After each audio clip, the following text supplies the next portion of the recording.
ಸ್ನೇಹಿತರೆ, ನಮಸ್ಕಾರ. ಭಗವಾನ್ ಸೂರ್ಯನಾರಾಯಣನ ವರದಿಂದ ಶುಕ್ಲ ಯಜುರ್ವೇದದ ಮಂತ್ರದ್ರಷ್ಟಾರರಾಗಿ ಎಂದರೆ ಮಂತ್ರಗಳನ್ನು ಕಂಡು ಅದನ್ನು ಲೋಕಕ್ಕೆ ನೀಡಿದ ಪೂಜ್ಯ ಮಹರ್ಷಿಗಳಿವರು. ಯಾಜ್ಞವಲ್ಕರ ತಂದೆ ಬ್ರಹ್ಮರಾತ ಋಷಿ, ತಾಯಿ ಸುನಂದಾದೇವಿ. ಬ್ರಹ್ಮರಾತರು ಯಜ್ಞಯಾಗ ಮೊದಲಾದವುಗಳಲ್ಲಿ ಅತ್ಯಂತ ನಿಷ್ಠೆಯುಳ್ಳವರು, ಆಚರಣಾಶೀಲರಾದ ಮಹಾಪಂಡಿತರು. ಈ ಋಷಿ ದಂಪತಿಗಳಿಗೆ ಮಕ್ಕಳಿರಲಿಲ್ಲ. ಹಾಗಾಗಿ ಅವರು ಪುತ್ರ ಸಂತಾನಕ್ಕಾಗಿ ವ್ರತೋಪವಾಸಗಳನ್ನು ಮಾಡುತ್ತಾ ಪರಮಾತ್ಮನಿಗೆ ಪ್ರಾರ್ಥನೆ ಸಲ್ಲಿಸುತ್ತಿದ್ದರು.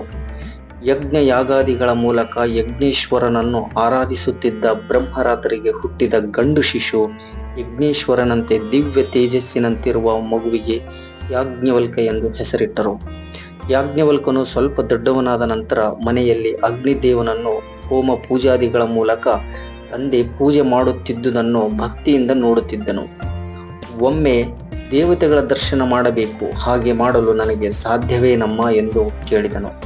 ಆಗ ತಾಯಿಯು, ಯಾಜ್ಞವಲ್ಕ, ನಿನಗೆ ಎಲ್ಲವೂ ಸಾಧ್ಯವಾಗಲಿ, ಶುಭವಾಗಲಿ ಎಂದು ಹರಸಿದಳು. ಯಾಜ್ಞವಲ್ಕನಿಗೆ ತಂದೆಯಿಂದ ಗಾಯತ್ರಿ ಮಹಾಮಂತ್ರೋಪದೇಶ ಲಭಿಸಿತು. ಮುಂದಿನ ವಿದ್ಯಾಭ್ಯಾಸಕ್ಕೆ ಗುರುಕುಲಕ್ಕೆ ಹೋಗಬೇಕಾಯಿತು. ಮಹರ್ಷಿ ವೈಶಂಪಾಯನರು ಭಗವಾನ್ ವೇದವ್ಯಾಸ ಮಹರ್ಷಿಗಳ ಶಿಷ್ಯರು. ಅವರು ಯಾಜ್ಞವಲ್ಕನ ಸೋದರ ಮಾವ. ಇವರ ಅಚ್ಚುಮೆಚ್ಚಿನ ಶಿಷ್ಯ. ಯಜುರ್ವೇದದಲ್ಲಿ ಯಾಜ್ಞವಲ್ಕನು ಅಸಾಧಾರಣ ಅನುಭವಿಯಾದ ಪಂಡಿತ. ವೈಶಂಪಾಯನ ಮಹರ್ಷಿಗಳ ಆಶ್ರಮದ ಸಮೀಪದಲ್ಲಿ ಒಂದು ಪಟ್ಟಣವಿತ್ತು. ಅದರ ಹೆಸರು ವರ್ಧಮಾನಪುರ.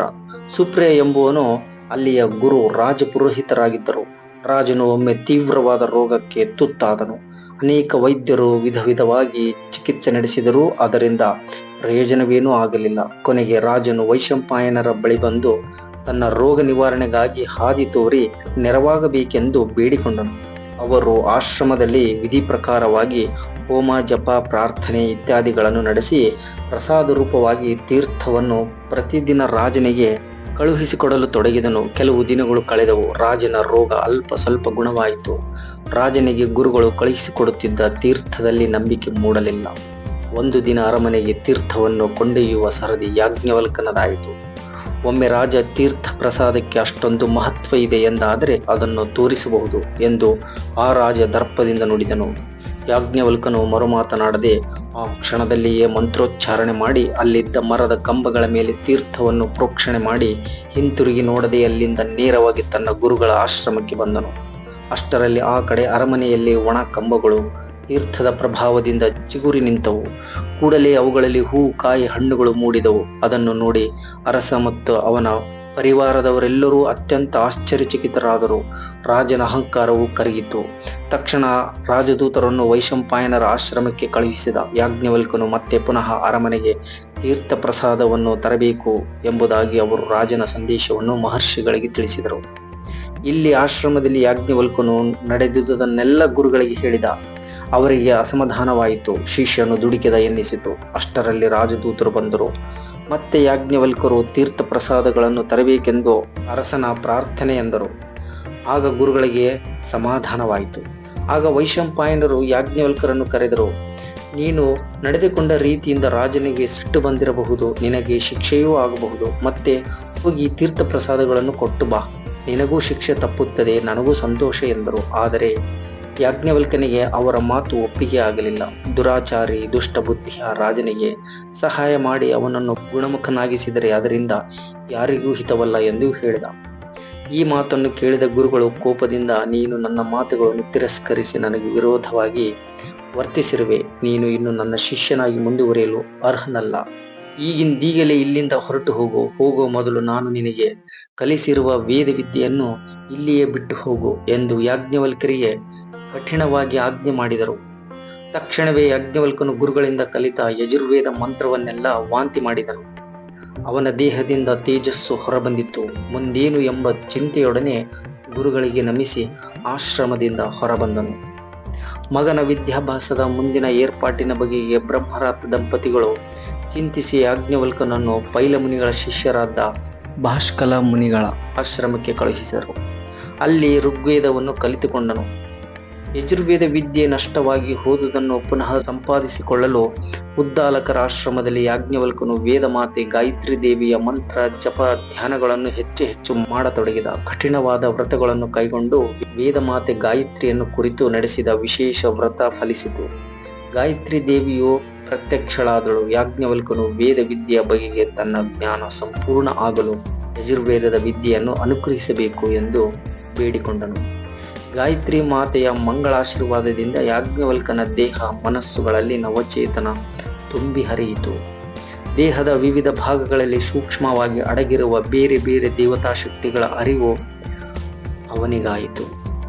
ಗುರುಕುಲದಿಂದ ಮರಳಿ ಮನೆಗೆ ಬಂದ ಯಾಜ್ಞವಲ್ಕನು ಬ್ರಹ್ಮನಿಷ್ಠನಾಗಿ ಯತಿಯಾಗಿ ಸಂಸಾರದಿಂದ ದೂರವಾಗಬಾರದು ಎಂಬುದು ಅವನ ತಂದೆ ತಾಯಿಯರ ಆಸೆಯಾಗಿತ್ತು. ಯಾಜ್ಞವಲ್ಕನಿಗೆ ಯೋಗ್ಯಳಾದ ಹುಡುಗಿಯೊಡನೆ ಮದುವೆ ಮಾಡಬೇಕೆಂದು ಅವರು ನಿಶ್ಚಯಿಸಿಕೊಂಡರು. ಕೊನೆಗೆ ಯಾಜ್ಞವಲ್ಕನು ಮದುವೆಗೆ ಒಪ್ಪಿದನು. ಹೆಂಡತಿ ಅವನ ಪಾಲಿಗೆ ವಿವಾಹ ಎಂದರೆ ಉನ್ನತವಾದ ಆದರ್ಶ ಸಾಧನೆಗೆ, ಶಾಶ್ವತವಾದ ಆನಂದದ ಪ್ರಾಪ್ತಿಗೆ ನೆರವಾಗುವ ಒಂದು ಪವಿತ್ರ ಸಂಸ್ಕಾರ ಎಂದುಕೊಂಡವರು. ಮದುವೆಯ ನಂತರ ಆದಿತ್ಯನಾರಾಯಣನ ವ್ರತವನ್ನು ಶೀಘ್ರದಲ್ಲೇ ಕೈಗೊಳ್ಳಬೇಕೆಂದು ಸಂಕಲ್ಪವನ್ನು ಮಾಡಿದ್ದನು. ಕದರಿ ಮುನಿಗಳು ಬ್ರಹ್ಮರಾತ ದಂಪತಿಗಳಿಗೆ ಬಹಳ ಆಪ್ತರು. ಅವರಿಗೊಬ್ಬ ಮಗಳು, ಹೆಸರು ಕಾತ್ಯಾಯಿನಿ. ಅವಳೊಂದಿಗೆ ವಿವಾಹವಾಗುತ್ತದೆ. ಆದಿತ್ಯನ ಅನುಗ್ರಹಕ್ಕಾಗಿ ಯಾಜ್ಞವಲ್ಕನು ತಪಸ್ಸಿನ ಹಾದಿಯಲ್ಲಿ ಹಂತ ಹಂತವಾಗಿ ಮುಂದೆ ಸಾಗಿದನು. ಒಂದು ದಿನ ಎಂದಿನಂತೆ ಯಾಜ್ಞವಲ್ಕನು ಪ್ರಾತಃ ಕಾಲದಲ್ಲಿ ಸೂರ್ಯದೇವನ ಮಂತ್ರಜಪ ಹಾಗೂ ಧ್ಯಾನದಲ್ಲಿ ತಲ್ಲೀನನಾಗಿದ್ದನು. ಅತ್ಯಂತ ತೇಜೋಶಕ್ತಿಯಿಂದ ಕೂಡಿದ ಒಂದು ಮಹಾಪುಂಜವೇ ಸೂರ್ಯನೆಡೆಯಿಂದ ಹೊರಹೊಮ್ಮೆ ಇವನೆಡೆಗೆ ಬಂದಂತಾಯಿತು. ಯಾಜ್ಞವಲ್ಕನು ಕಣ್ಣು ಬಿಟ್ಟು ನೋಡಿದನು. ಸೂರ್ಯದೇವನು ಯಾಜ್ಞವಲ್ಕನ ಮುಂದೆ ಪ್ರತ್ಯಕ್ಷನಾದನು. ಈ ಮಹಾದರ್ಶನದಿಂದ ಯಾಜ್ಞವಲ್ಕನು ವ್ರತಸಿದ್ಧಿಯನ್ನು ಪಡೆದನು. ಯಾಜ್ಞವಲ್ಕರು ಮಂತ್ರದಷ್ಟರಾದರು, ಮಹರ್ಷಿಗಳಾದರು, ದಿವ್ಯ ಜ್ಞಾನವನ್ನು ಪಡೆದ ಬ್ರಹ್ಮರ್ಷಿಗಳಾದರು. ಯಾಜ್ಞವಲ್ಕರು ತಾವು ಕಂಡ ವೇದದ ದಿವ್ಯ ದರ್ಶನಾನುಭವವನ್ನು ಗ್ರಂಥಗಳ ರೂಪದಲ್ಲಿ ಮಂಗಳ ಹಸ್ತದಿಂದ ಶುಕ್ಲ ಯಜುರ್ವೇದ ಎಂಬ ಮಹಾಗ್ರಂಥವು ರೂಪುಗೊಂಡಿತು. ಇದರಿಂದ ಯಾಜ್ಞವಲ್ಕರ ಕೀರ್ತಿ ಎಲ್ಲೆಡೆಯೂ ಹಬ್ಬಿತು. ಯಾಜ್ಞವಲ್ಕರ ಗುರುಗಳಲ್ಲಿ ಒಬ್ಬರಾದ ಉದ್ದಾಲಕ ಮುನಿಗಳು ತುಂಬಾ ವೃದ್ಧರಾದರು. ಅವರಿಗಿನ್ನು ಆಶ್ರಮದಲ್ಲಿ ಕಾರ್ಯಭಾರವನ್ನು ನಡೆಸಲು ಸಾಧ್ಯವಿಲ್ಲ ಎಂದಾಯಿತು. ಆಗ ಯಾಜ್ಞವಲ್ಕರೇ ಇದಕ್ಕೆ ಯೋಗ್ಯರೆಂದು ಪರಿಗಣಿಸಿದರು. ಅದರಂತೆ ಯಾಜ್ಞವಲ್ಕರು ಉದ್ದಾಲಕ ಮುನಿಗಳ ಆಶ್ರಮದ ಕುಲಪತಿಗಳಾದರು. ತಮ್ಮ ದಿವ್ಯ ಜ್ಞಾನದ ಬಲದಿಂದ ನಡೆಸುತ್ತಿದ್ದ ವೇದ ವಿದ್ಯಾ ಪಾಠ ಪ್ರವಚನಗಳು ವಿದ್ಯಾರ್ಥಿಗಳ ಪಾಲಿಗೆ ಮಹಾಭಾಗ್ಯದ ಬೆಳಕೆಯಾದರು. ಯಾಜ್ಞವಲ್ಕರ ಶಿಷ್ಯಳಾದ ಮೈತ್ರೇಯಿ ಒಮ್ಮೆ ಕಾತ್ಯಾಯಿನಿ ದೇವಿಯ ಬಳಿ ಬಂದು ಯಾಜ್ಞವಲ್ಕರ ಜೊತೆಗಿದ್ದು ಜ್ಞಾನವನ್ನು ಬೆಳೆಸಿಕೊಳ್ಳುವ ತನ್ನ ಆಸೆಯನ್ನು ಹೇಳಿಕೊಂಡಳು. ತಂಗಿಯಾಗಿ ಅವರೊಡನೆ ಬ್ರಹ್ಮಚಾರಿಣಿಯಾಗಿ ಆಶ್ರಮದಲ್ಲಿರುತ್ತೇನೆ, ನೀವು ಕೃಪೆ ಮಾಡಬೇಕು ಎಂದಳು. ಕಾತ್ಯಾಯಿನಿ ಸಂತೋಷದಿಂದ ಒಪ್ಪಿದಳು. ಕಾತ್ಯಾಯಿನಿ ಮೈತ್ರೇಯಿ ಇಬ್ಬರು ಯಾಜ್ಞವಲ್ಕ ಮಹರ್ಷಿಗಳನ್ನು ಭಗವಾನ್ ಎಂದು ಕರೆದು ಗೌರವ ಸೂಚಿಸುತ್ತಾ ನಮಸ್ಕರಿಸಿದರು. ಯಾಜ್ಞವಲ್ಕರ ಬ್ರಹ್ಮಚಾರಿಣಿಯಾದಳು. ಕ್ರಮೇಣ ಯಾಜ್ಞವಲ್ಕರಿಗೆ ಲೋಕ ವ್ಯವಹಾರದ ಈ ಜೀವನ ಸಾಕು ಎನ್ನಿಸಿತು. ವನವಾಸಿಗಳಾಗಿ ಬ್ರಹ್ಮಚಿಂತನೆಯಲ್ಲೇ ಕಾಲ ಕಳೆಯಲು ನಿರ್ಧರಿಸಿದರು. ತಮ್ಮ ಇಬ್ಬರು ಪತ್ನಿಯರಿಗೆ ತಮ್ಮ ನಿರ್ಧಾರವನ್ನು ತಿಳಿಸಿದರು. ತಮ್ಮ ಸಂಪತ್ತೆಲ್ಲವನ್ನು ಇಬ್ಬರಿಗೂ ಸಮವಾಗಿ ಹಂಚಿದರು. ತನಗೆ ದೊರೆತಿದ್ದನ್ನು ಕಾತ್ಯಾಯಿನಿ ದೇವಿಯು ಪತಿಯ ಪ್ರಸಾದ ಎಂದು ಸ್ವೀಕರಿಸಿದಳು. ಆಕೆ ಆಶ್ರಮದ ಶ್ರೀಮಾತೆಯಾಗಿ ಉಳಿದಳು. ಮೈತ್ರೇಯಿ ದೇವಿಯು ನನಗೆ ಯಾವುದೂ ಬೇಡ, ಆತ್ಮ ಸಾಕ್ಷಾತ್ಕಾರ ಒಂದೇ ಸಾಕು, ಅದಕ್ಕೆ ಈ ಆಸ್ತಿಪಾಸ್ತಿಗಳಿಂದ ಏನೂ ಉಪಯೋಗವಿಲ್ಲ ಎಂದು ಹೇಳಿದಳು. ಯಾಜ್ಞವಲ್ಕರು ವನಕ್ಕೆ ತೆರಳಲು ಹೊರಟು ನಿಂತರು. ವಿರಕ್ತಿ ಮೂಡಿದ ಮೈತ್ರೇಯಿ ದೇವಿಯು ಯಾಜ್ಞವಲ್ಕರನ್ನು ಹಿಂಬಾಲಿಸಿದಳು. ಇಬ್ಬರು ಹಿಮಾಲಯದ ತಪ್ಪಲಿನಲ್ಲಿ ತಪಸ್ಸಿನಲ್ಲಿ ನಿರತರಾಗಿದ್ದರು. ಒಂದು ದಿನ ಮೈತ್ರೇಯಿಯು ಮುಕ್ತಿಯನ್ನು ಹೊಂದಿದಳು. ಇನ್ನು ಕೆಲವು ದಿನಗಳು ಕಳೆದ ನಂತರ ಯಾಜ್ಞವಲ್ಕರು ದಿವ್ಯ ಧ್ಯಾನದ ಮೂಲಕ ಬ್ರಹ್ಮಲೀನರಾಗಿ ಈ ಲೋಕದಿಂದ ಕಣ್ಮರೆಯಾದರು. ಮಂತ್ರದ್ರಷ್ಟಾರರಾಗಿ ಮಹಾಮಹಿಮರಾಗಿ ಮನುಕುಲದ ಕಲ್ಯಾಣಕ್ಕಾಗಿ ವೇದದ ಬೆಳಕನ್ನು ಬೆಳಗಿರುವ ಮಹರ್ಷಿ ಯಾಜ್ಞವಲ್ಕರು ನಿಜಕ್ಕೂ ಪಾವನ ಪುರುಷರು, ಪ್ರಾತಃ ಸ್ಮರಣೀಯರು. ಅವರು ರಚಿಸಿದ ಶತಪಥ ಬ್ರಾಹ್ಮಣ, ಯೋಗ ಯಾಜ್ಞವಲ್ಕ್ಯ, ಯಾಜ್ಞವಲ್ಕ್ಯ ಶಿಕ್ಷಾ, ಬೃಹದಾರಣ್ಯಕ ಉಪನಿಷತ್ ಮತ್ತು ಯಾಜ್ಞವಲ್ಕ ಸ್ಮೃತಿ ಮುಂತಾದವುಗಳು ಈಗಲೂ ಭಾರತೀಯ ಸಮಾಜಕ್ಕೆ ಮಾರ್ಗದರ್ಶಕಗಳಾಗಿವೆ. ಶುಕ್ಲ ಯಜುರ್ವೇದವನ್ನು ಪ್ರಸಾರ ಮಾಡುವ ಮತ್ತು ಅದನ್ನು ರಕ್ಷಣೆ ಮಾಡುವ ಅವರ 15 ಜನ ಶಿಷ್ಯರಲ್ಲಿ ಕಣ್ವ ಮತ್ತು ಮಧ್ಯಂದಿನರು ಪ್ರಮುಖರು. ನಮಸ್ಕಾರ.